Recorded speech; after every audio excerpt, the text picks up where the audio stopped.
دوستان عزیز، این لحظه شما نمایش نوشین را تماشا کرده ایستاده‌اید.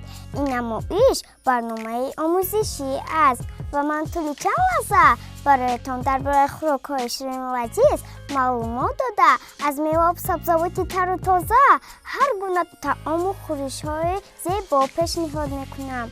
اگر با دقت تماشا کنید خیلی عمل‌های عجیب و نجیب را می‌آموزید و به خود چند معلومات هم می‌گیرید.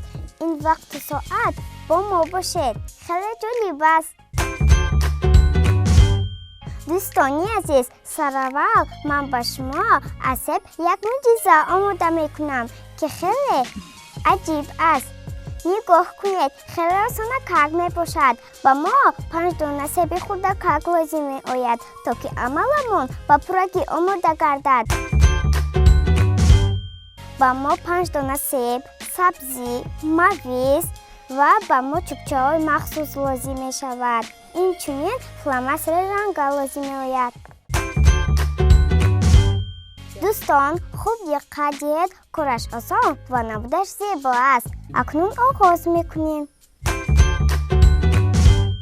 اکنون سیبچه ها را گرفته با چوبچه های مخصوص به یکدیگر میچسبانیم.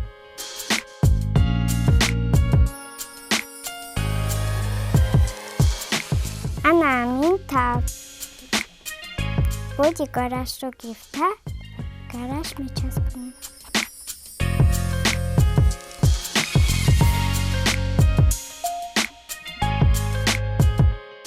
اکنون سیبش را میگیریم میچسبانیم.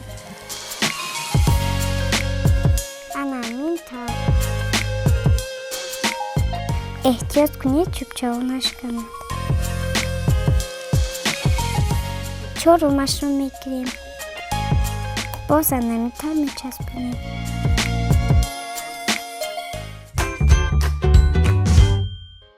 با دقت باشید، چوبچه ها را از بالا میمانیم.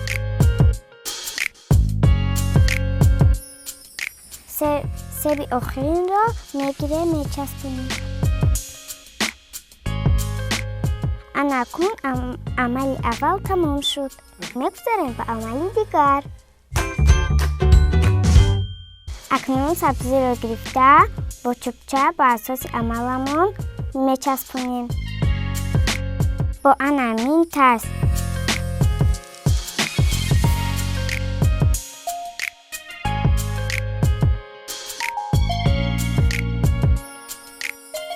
اکنون عمل دوم تیار شد. میگذاریم به عمل دیگر. شما میتوانید از دلخواه محصولات چشمهایش را تیار سازید. من پلاستیلین را انتخاب کردم. شروع میکنیم.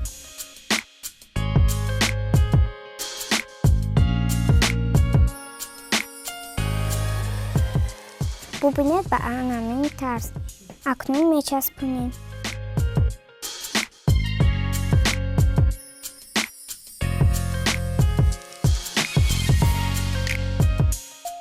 اکنون بینی چشم را میسازیم.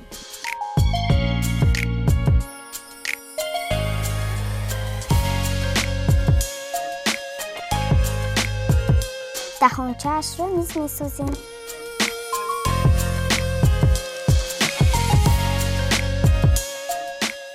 همین طرز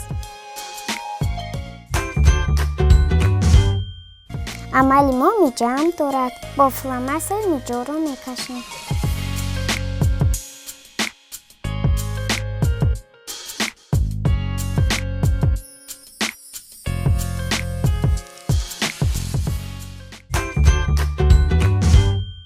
اکنون میگذاریم به عمل دیگر. از مویزچه ها و چوبچه ها من شاخچه تیار کردم. اکنون به عملمون میچسبونیم.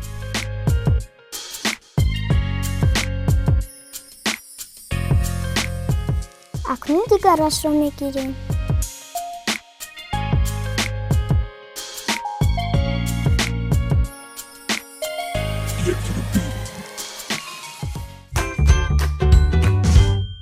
از مویز من موارد تیار کردم.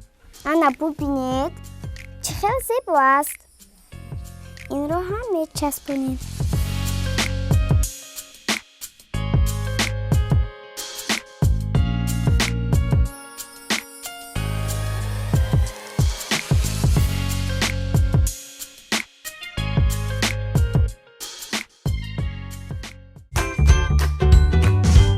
دوستانی عزیز، اکنون بگویید سیبچه‌ها با چی مانند شدند؟ بله، درست، با کرمک. آفرین. آیا شما می‌دانید سیب در ارگانیسم آدم چقدر فایده زیاد دارد؟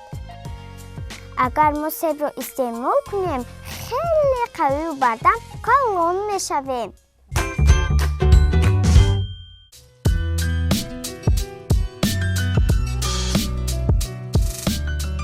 سیب یکی از میوه‌های دوست داشته‌ترین ما میباشد. سیب در ترکیبش آهن و ویتامین C دارد. در آن باز ویتامین‌های گروه B موجود است. دارای کالی، کلسیم، مگنی، فسفر و کلورید ناتری میباشد. مینرال‌هایی که در ترکیب سیب موجودند برای ارگانیسم آدم خیلی مهم است. استعمال سیب ما را از بیماری روده امین می‌دارد. یک دانه سیب برای یک شبانه روز با ما کفایت است. پیش از استعمال آن را حتما شستن لازم است. خوبترش سیب را با پوستش استعمال بکنید، چون که بعضی ویتامین های فایده‌ناک محض در پوستش موجودند. در یک دانه سیب 25% ویتامین C موجود است و 70% کلسیم دارد. غذاناکیش تا 45% را تشکیل می‌دهد. سیب 16% کلسترول را کم کرده بیماری فربهی را برطرف می‌کند.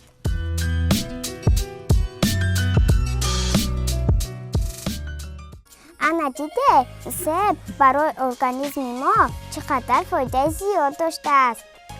بنابراین کوشش کنید که بسیارتر سیب استعمال کنید و از آن انا میخواهید معجزه‌های زیبا و آرایشی آماده نمایید.